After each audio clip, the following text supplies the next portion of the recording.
giant howling vortex of thunder and rain, spreading its spiral arms in a destructive embrace that can reach more than 1,000 kilometers. I feel like we've lost our city. This is a tropical cyclone. It's just this massive roar, and it hits like a freight train. The winds can be deadly, but the storm surge even worse. I got nothing left.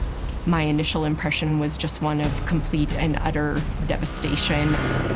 It makes it a huge humanitarian problem and a huge technical problem. Just how do you clean up this? As storms intensify and urban populations explode, we're more at risk than ever before. Hurricanes are getting more intense and longer lasting.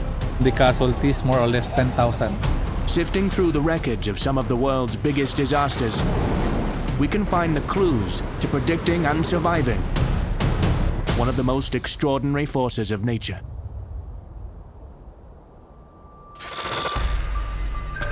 Around the world, humanity exists only moments from catastrophe.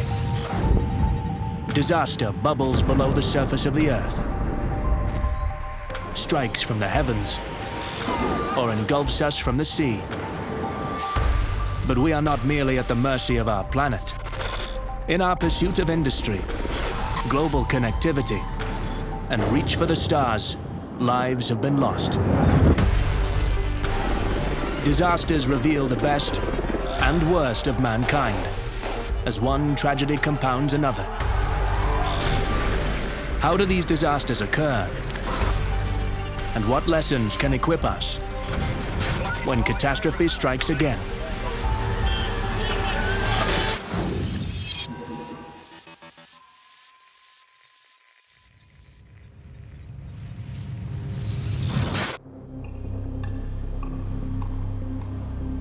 The southeastern states of the US are famous for their laid-back lifestyle, cradling the warm blue waters of the Gulf of Mexico. But the tropics attract more than just beachgoers and tourists. They're the breeding ground of some of the world's most ferocious cyclones. He's just trying to get as far away from here as possible. So in different parts of the world, they call it different things. In Australia, it's called a cyclone. In the USA, it's called a hurricane. In Mexico, it's called a huracán. In East Asia, it's called a typhoon, but it's all the same thing. Hurricane Katrina was born as a tropical depression on August 23, 2005, just near the Bahamas. When these cyclones form in tropical areas, they get what's known as a warm core. So the air rises up around it and then starts to sink, hence forming the eye of a cyclone. High rates of evaporation drive the movement of warm, moist air up into the atmosphere. So the oceans need to be around about 27 degrees Celsius, and you need upper atmospheric conditions to be favourable to allow that air to rise and then diverge or spread out. A lot of it has to do with low wind shear, meaning that there's no strong winds at different levels of the atmosphere. There are no major damages so far, mainly tree debris and power lines that were blown down. Warm waters are the fuel source of tropical cyclones. As the air at the ocean surface moves upwards, pressure drops and more moist, warm air is sucked in to replace it, creating a vortex of intense winds.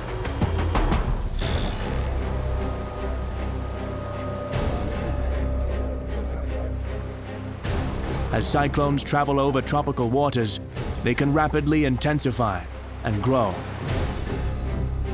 It was after Katrina traversed South Florida and came out over the Gulf of Mexico, where there were some very high sea surface temperatures, that it began to really develop. You have an obligation to yourself and your family to haul ass and get out of here. And I'm telling you to get out now. In the Gulf, Katrina morphed into a monster. with winds surpassing 175 kilometers an hour. It's better to be safe than sorry, and I'd rather prepare early than be without when the time comes. Hurricane Katrina was a massive storm. At one point, it was a Category 5, and it filled the entire Gulf of Mexico. Katrina then went through a distinctive transformation before it reached the coast. So you have these spiral armbands that sort of wrap around the storm. And if the spiral armband gets wrapped around so much, it can actually shut off the eye wall. And then the old eye wall dies and a new eye wall forms. This is one of the processes that makes the storm bigger. Katrina weakened to a Category 3, but grew in size. And it stopped intensifying, and then it just started to spread out. And the wind field became very large at that point.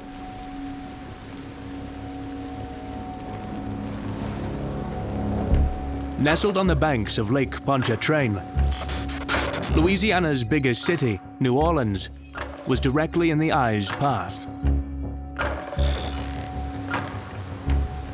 If you look out and you see the level of the lake and look at the houses, the lake is above the houses. A mandatory evacuation order was executed, the first in the history of the city. Residents were given plenty of warning. A big one was coming. But nothing prepared them for what was in store. The estimates are that somewhere between 100 to 120,000 residents of the city of New Orleans either could not evacuate or chose not to evacuate in advance of Katrina's landfall.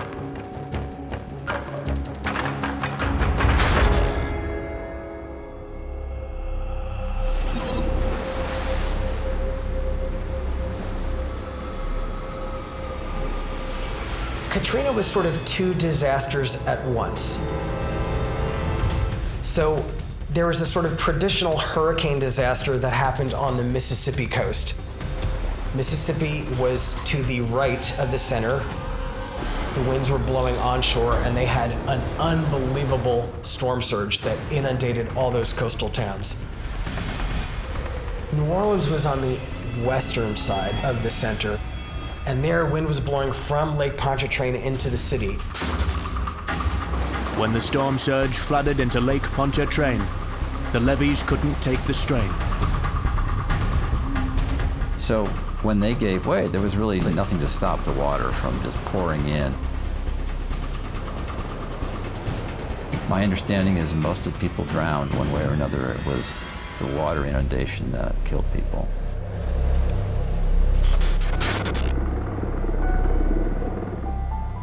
Storm surge is one of the most deadly effects of tropical cyclones.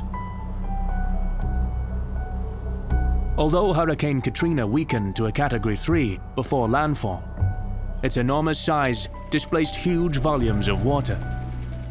We saw tidal surges, water, cover things that just amazed me. One of the things that really blew my mind about Katrina was how much of the US coast had impacts. Basically from Louisiana almost to the Florida Panhandle had sustained hurricane force winds. This was a 4-story condo complex with parking underneath.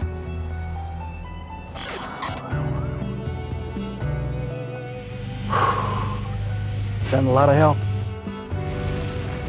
Storm surge prone area like the northern Gulf, you start piling up a lot of water along the coast and carrying a lot of water with the center of the storm. In the end, it affected an area of land of about 90,000 square miles, which is about the size of Great Britain. 6, 5, 4. Tropical cyclones are most easily studied from space. And NASA has an arsenal of sophisticated instruments to help track and predict their formation and path. The Terra and Aqua satellites analyze rainfall rates, temperature and humidity, as well as surface wind speed, cloud height, and ocean heat. Closer to the ground, hurricane hunters carry out riskier missions. So the mission purpose today is to stay in the environment as long as humanly possible. Storm penetration is done by Air Force C-130 as well as the P-3 aircraft from the National Oceanic and Atmospheric Administration. And the flight tracks are designed to find the center, and you're not going to find the center unless you actually go to the center, and that means penetrating the eye wall. While the eye wall of the storm contains the strongest winds of the cyclone, the center, the eye itself, is an oasis of calm. The eye of a hurricane is one of the most surreal experiences. To get into the eye, you've got to get through the worst part of the storm. So you're shell-shocked from this constant roaring of wind. And all of a sudden it's calm. You can dash outside quickly if you want to, but then you can hear the return eye wall coming. Hard to believe this is a street, isn't it? And it hits like a freight train.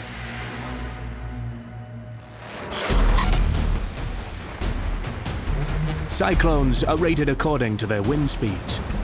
In the Western Hemisphere, they use a classification called the Saffir-Simpson scale. Between 120 and 150 kilometers per hour, hurricanes are a Category 1. At Category 3, the level of Hurricane Katrina, major damage is expected. Trees will be uprooted and large-scale destruction of infrastructure may occur. The highest rating is Category 5. It's applied to any hurricane over 251 kilometers an hour. Little can withstand this type of hurricane. The number of the Saffir-Simpson scale is related to wind only, and it really doesn't convey the entire threat. There are many other threats associated with it that sometimes are proportional to that scale and sometimes not.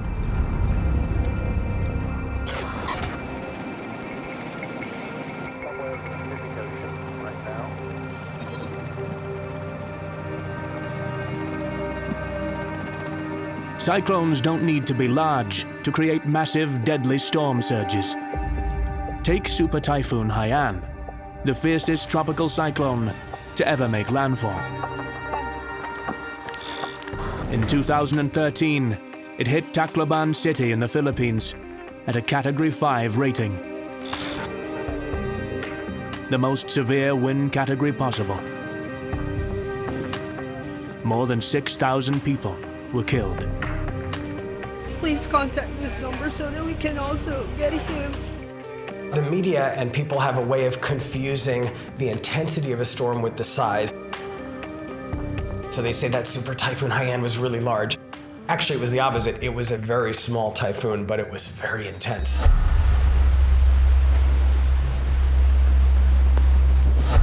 That Philippine Sea area, if there's a bathtub of hot water on the planet, that is the place. The sea surface temperature where Haiyan formed was around 30 degrees Celsius. With a lack of wind shear, there was nothing to slow it down. Winds were measured at a sustained speed of 305 kilometers per hour. But momentary gusts reached 380. But it was hard for anything to actually report a wind in that kind of environment. Almost no measurement device will withstand that. So it's kind of hard to tell. Haiyan smashed into the Philippines at near peak intensity, with 25 million people in its path. So I picked a hotel right in the center of the city, a big concrete hotel, and that's where I decided to hunker down for this typhoon. The wind's starting to make that moaning sound. I think maybe we're just starting to get in the cyclone circulation. It was utter devastation. Tacloban almost was wiped off the map. Starts out, it's just windy, rainy, messy weather, and then it gets worse and worse. And finally, when you get into the inner core of the hurricane, or what we call the eye wall, that's when things go nuts. The building's getting torn apart. The eye wall is the area of strongest winds, right at the center of the cyclone, where moisture-filled air is rushing upwards at phenomenal speeds. The rain is so heavy and the wind is so violent that everything just turns white. It's a whiteout. Debris flying everywhere. I mean, stuff smashing into buildings. The kind of stuff that if it hit you, it would kill you instantly.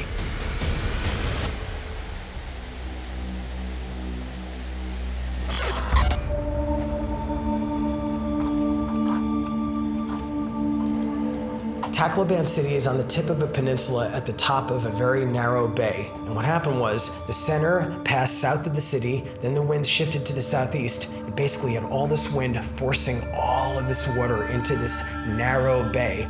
And then all of a sudden it just overflowed into the city. And it swept the entire downtown area. It was literally like a tsunami. And it happened so fast that thousands couldn't get out of the way in time. We have an estimate given on the casualties, more or less 10,000.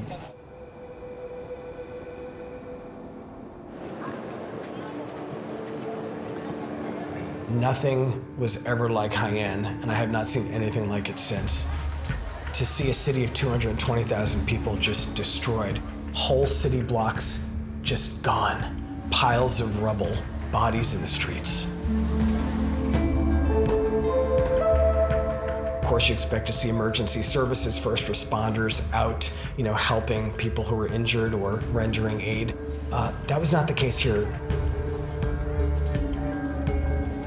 Sa mga news, sabi daw, meron ng mga relief.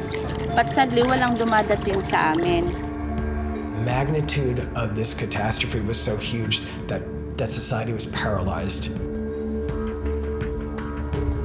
There are no sirens, there's no traffic through the streets. Well, there can't be because the streets are blocked with wreckage. There's just desperate residents trying to dig through the rubble. It is one of the saddest, most awful things I've ever seen. A complete breakdown of infrastructure, of just basic city services, hospitals overflowing with injured people. I never saw something so grim or desperate. Haiyan was just, it's burned in my memory.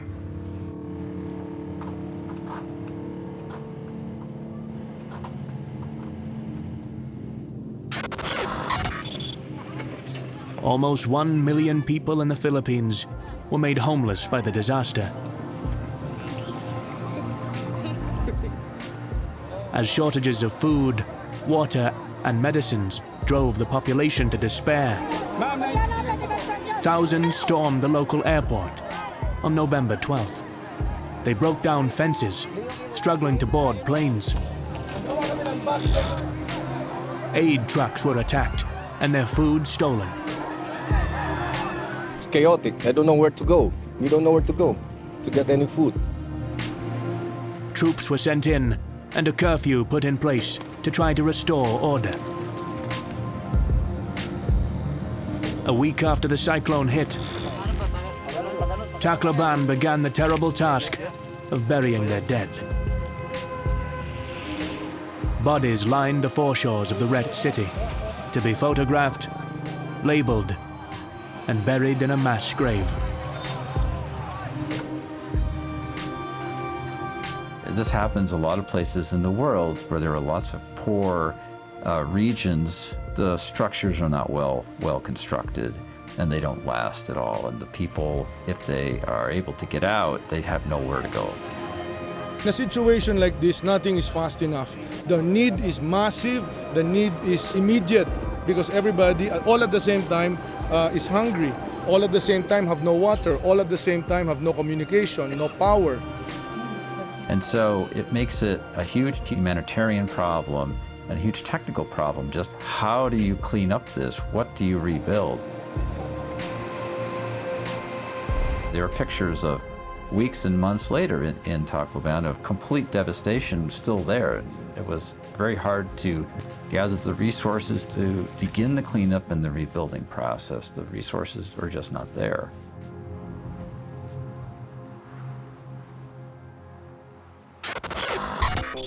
The day after Hurricane Katrina passed, residents across the Gulf states emerged to assess the damage.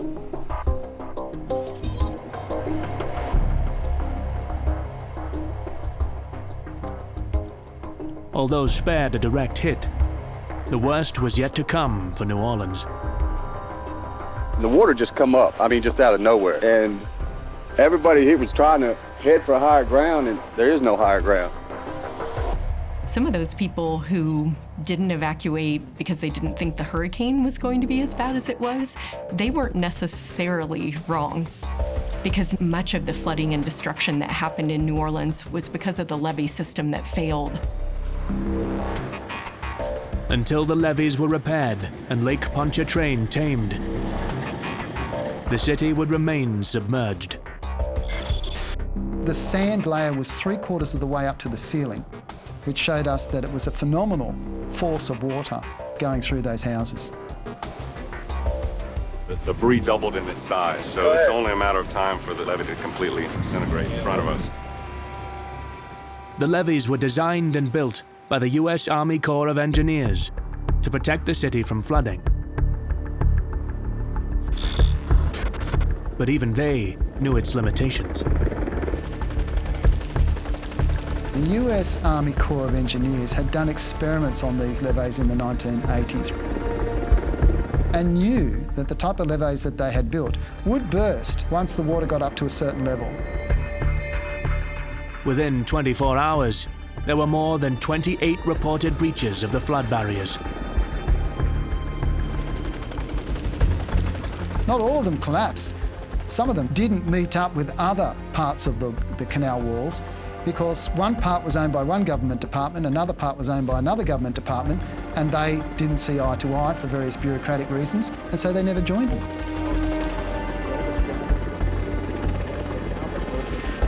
So that in some parts, 80% of the city was flooded, and in some parishes, over 80% of the homes were lost. Hundreds of people drowned. I've seen a lot of dead bodies, and I saved a few people, out the houses, and I could have drowned myself, Tens of thousands were stranded. Despite the evacuation orders, up to 120,000 residents remained in the city.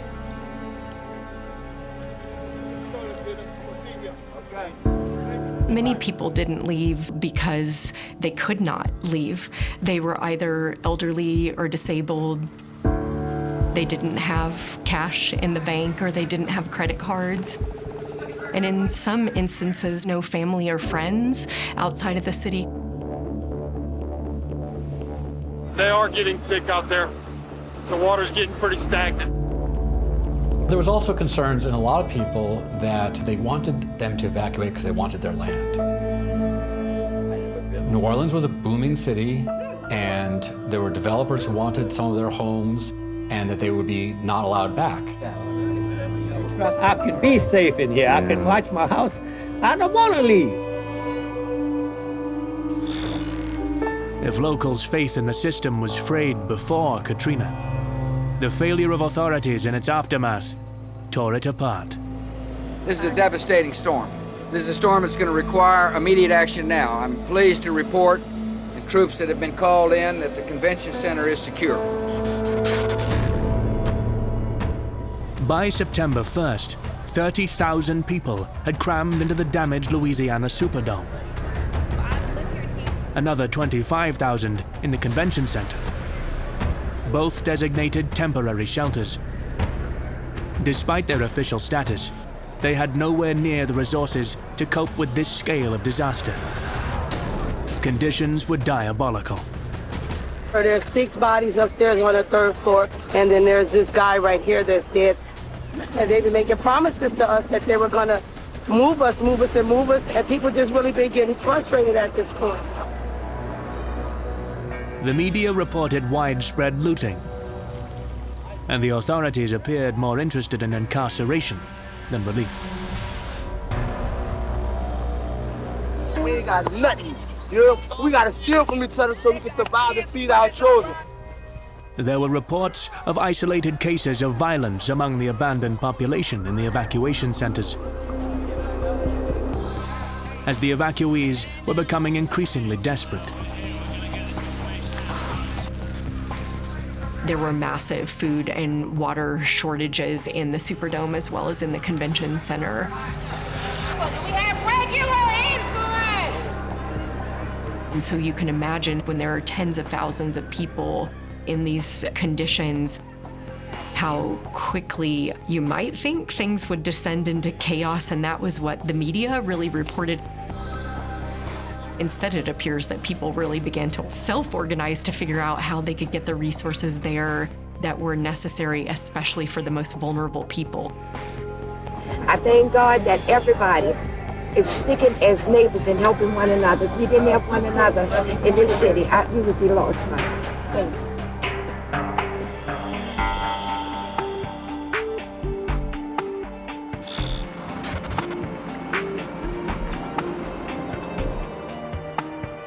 Eventually, thousands of people sheltered in New Orleans were evacuated out of the city.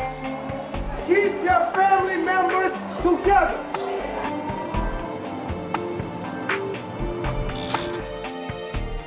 Thousands of federal troops were sent in with ships. I'm in National Guard. Do you need help? And hundreds of helicopters.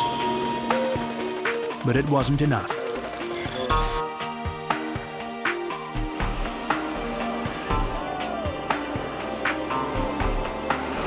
Right here. That way we get you prioritized for the next aircraft. A plea was broadcast across local TV and radio for private boat owners to come to the rescue.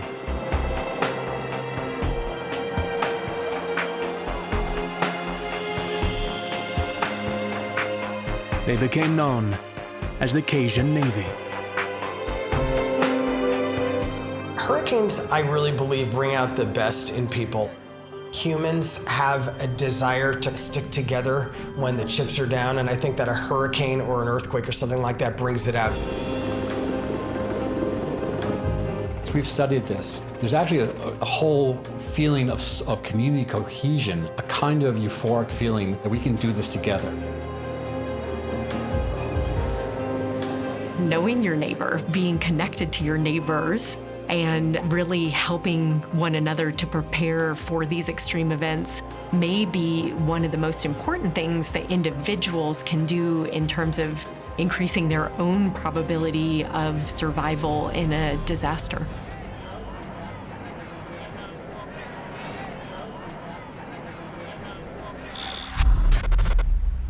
The Atlantic provides conditions for some tremendously large hurricanes.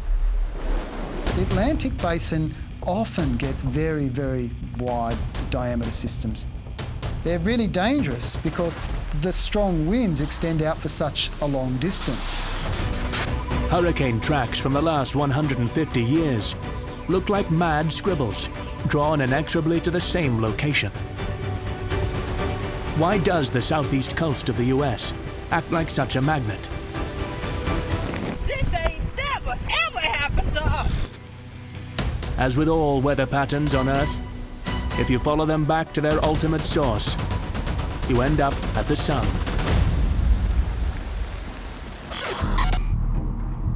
As it beats down on the Sahara, the enormous desert that spans North Africa, heat radiates back off the landscape.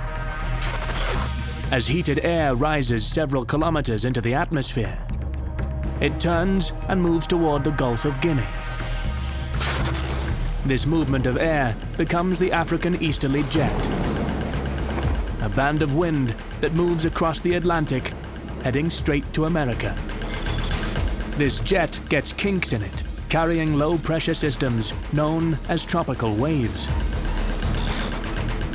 Tropical waves take on many forms, but they're sort of organizations of thunderstorms that travel across the tropics. And this is how Katrina began.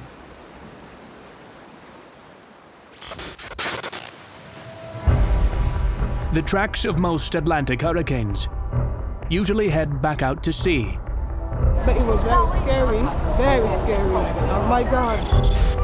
But the path of Superstorm Sandy, one of the most destructive and surprising hurricanes to hit the east coast of America, left many forecasters scratching their heads.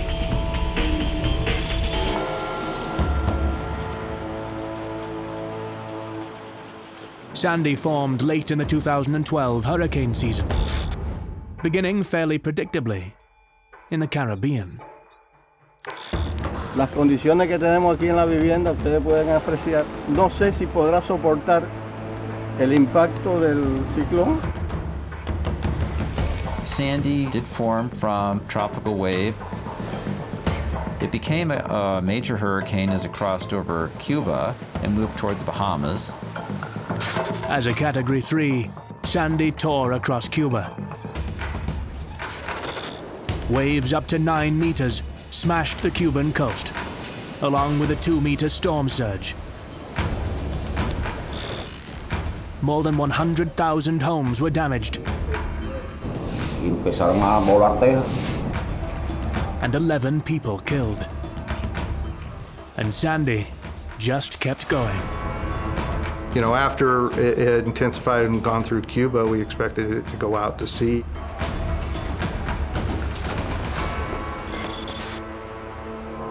Due to a phenomenon known as the Coriolis Effect, cyclones will spin in different directions depending on their location in relation to the equator. If the cyclone occurs in the northern hemisphere, they spin anti-clockwise, while the opposite occurs in the southern. This has a dramatic effect on a cyclone's path. So in the southern hemisphere, they tend to curve out towards the southeast. In the northern hemisphere, they tend to curve out towards the northeast. And so in the case of the east coast of the US, it would be moving away from the coast. But for some reason, Sandy bucked this trend. It really got strange. It made the left turn, which is very unusual for a hurricane in the Atlantic. Sandy kept growing in size. It started developing cold fronts and warm fronts. So it became a structure that was quite unfamiliar to most hurricane forecasters. It then went through what we call extratropical transition. So in other words, it's moving into cooler waters. So it technically wasn't a hurricane anymore because it was a beast, basically. As it passed over cooler waters, Sandy lost intensity, but grew in size, becoming the largest Atlantic hurricane in recorded history. At its widest, Sandy had a diameter of 1,400 kilometers. The beast's left curve into the most densely populated area of the US was the result of Sandy's collision with another weather system. Turns out that there was a particularly strong system to the west of Sandy, cold air actually coming quite far south over the central and eastern United States, that played a role in Sandy's turn to the left. The merging systems brought snow and ice to the mountains of West Virginia, with blizzards slamming into the region in a howling gale. Crazy. You can't go nowhere. Trees in the road, the interstate shut down. Not much you can do. Feet of snow in parts of the Appalachians. Just amazing. So you had this juxtaposition of tropical hazards and wintertime hazards in such an event.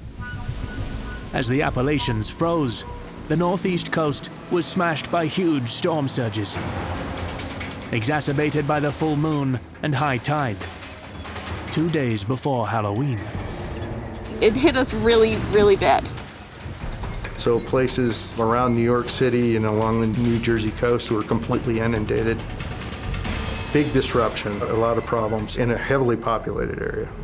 There was more than a 10-foot storm surge at the Battery, It was higher than any structure they had to prevent it, and so once the water got over that, it had nothing to keep it from going into the subway and other things.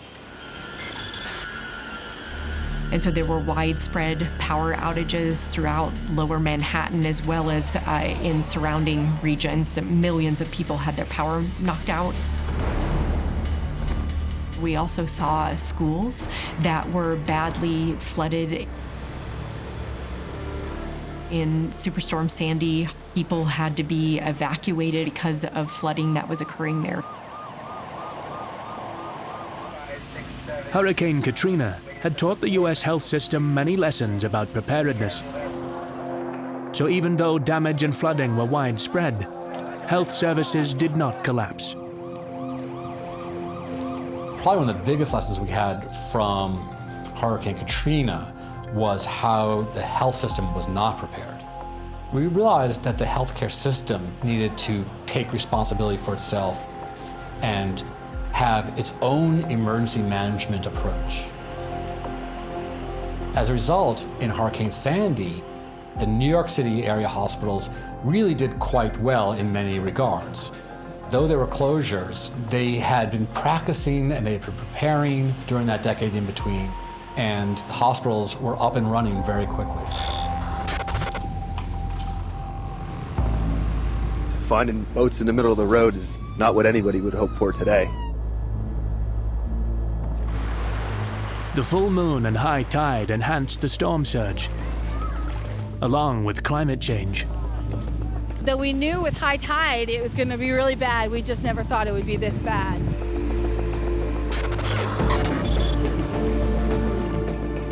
Sea levels surrounding New York are around a foot higher than they were in 1950. This makes any storm surge more severe than it would have been a century ago. The total cost was somewhere around $75 billion, and probably half of that is associated with the flooding of the subway system. And so the damage was tremendous. Climate change is also warming the seas, which fuel hurricanes. The best way to think of it, in my view, is that the storms mostly occur much as they did before. But it's in a warmer, moister environment. As a result, it can actually reach out and grab more moisture and bring it into that storm. It can invigorate the storm in that process. The strongest effects are in the tropics, so this relates to hurricanes in particular.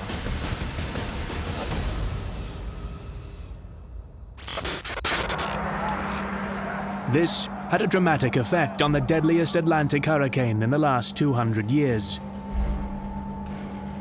With a death toll over 11,000. It was the rainfall that turned Hurricane Mitch into an unrivaled human disaster. Bueno, yo estoy para volverme loca, sinceramente. No. Mi vida es andar para arriba y para abajo porque mientras no encuentre el resto de mi hijo para enterrarlo tan siquiera.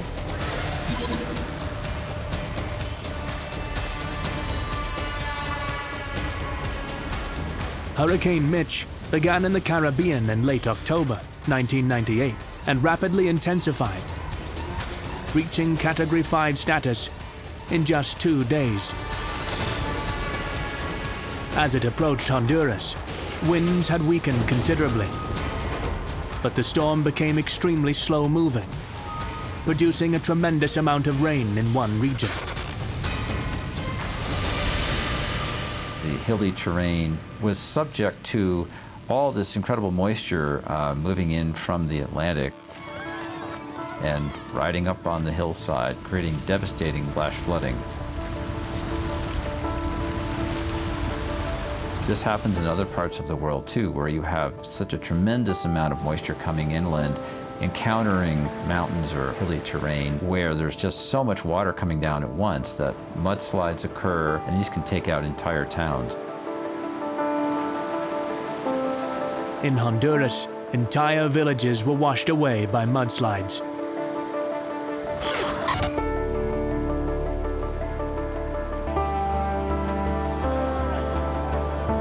It's all rain-induced, and it's easy to get 10 to 20 inches of rain on hillsides in a relatively short period. The soil underneath just can't withstand that, and eventually it just gives way and becomes liquid. It all slides down the hill. That's what killed most of the people. Nos hemos dedicado a lo que es la búsqueda y recuperación de cadáveres. Entonces nuestra labor ahorita es ver lo que podemos recuperar de los cadáveres y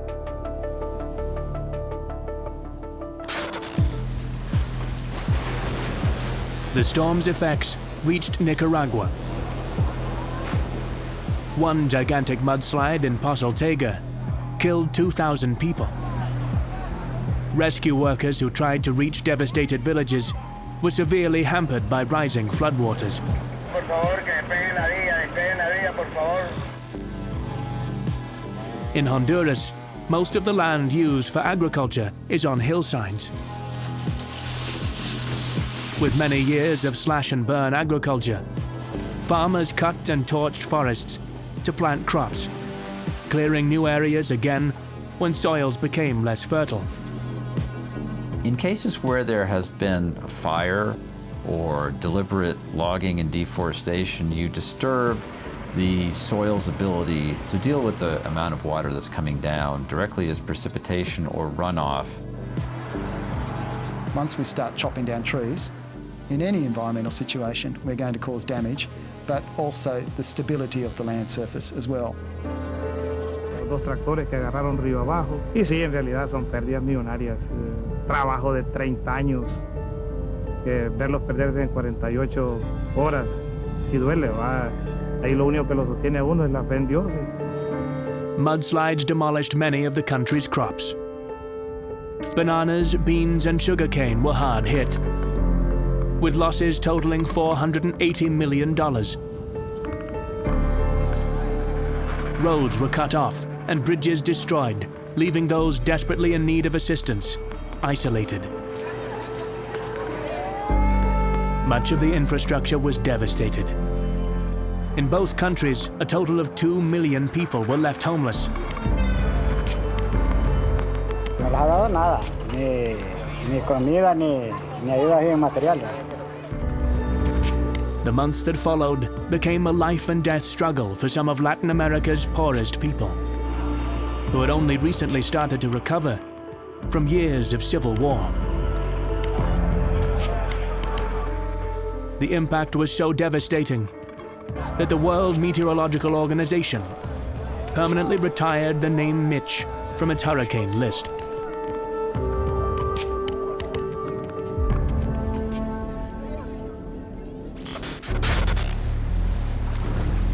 In the years preceding Mitch, tropical cyclones have become more severe, and the retiring of names has become more common. The 2005 hurricane season was so severe, it saw a record number of names retired. Dennis, Rita, Stan, Wilma, and Katrina.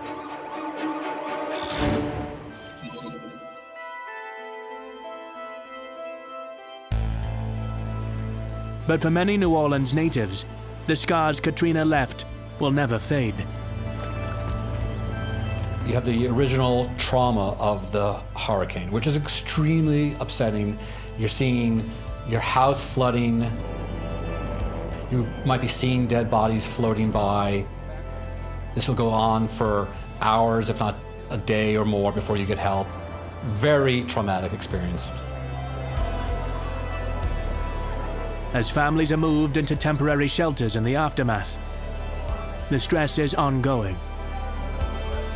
As a sociologist, I was particularly interested in studying how children were affected by the storm and its aftermath.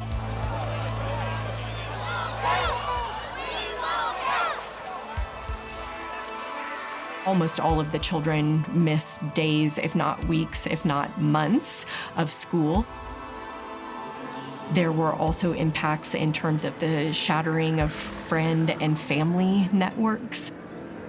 We also saw many longer-term effects for children in terms of who graduated had a lot to do with how many times they moved after this storm.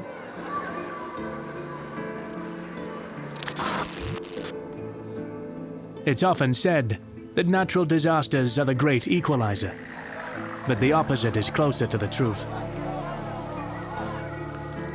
One of many insights that has come out of this work is that disasters don't dissolve pre-existing inequalities. What disasters do is they exacerbate social fault lines.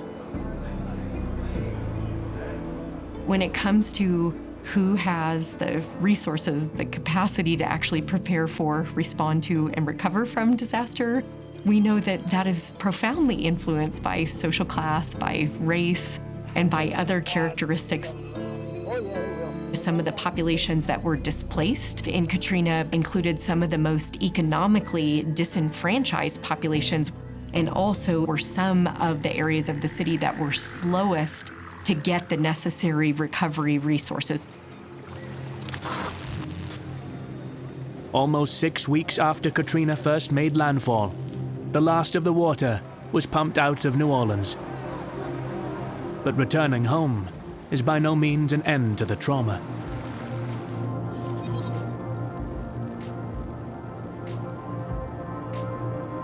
Even after a storm passes, the water stays in a building and continues to wreak havoc.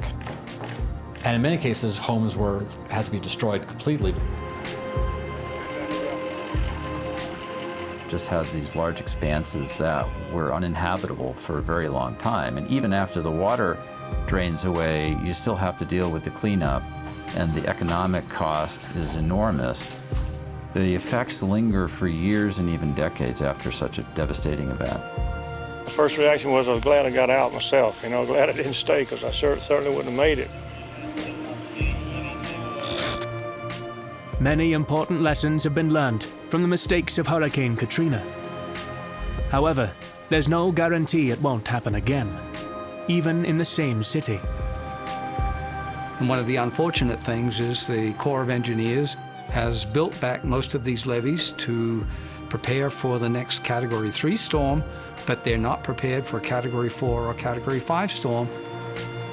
And so this can easily happen again sometime in the future.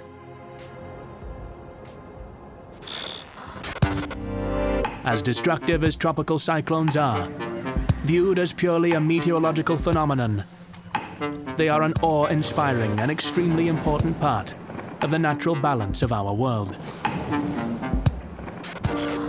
They are an amazing force of nature. Their symmetry, the way they move, the way they form is quite phenomenal. But they're also a mechanism which redistributes heat very effectively around the Earth. We need that to be able to perform that meteorological mechanism.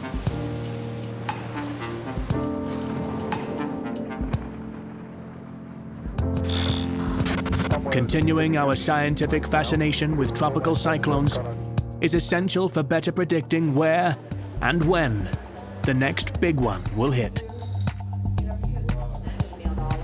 They're extremely complicated to understand, and really understand. And to understand how they form, you need to really understand the entirety of atmospheric sciences, all the way from how water vapor behaves to complex dynamics in the atmosphere. And you have to put it all together. It still never ceases to amaze me that this unbelievable machine, this scary creation, is just a natural result of the Earth's processes.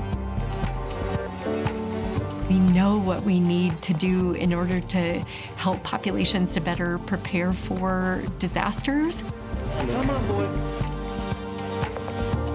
Right now, it's a question of, do we have the political will, and are we going to invest what it's actually going to take to help make communities and cities more resilient to natural hazards?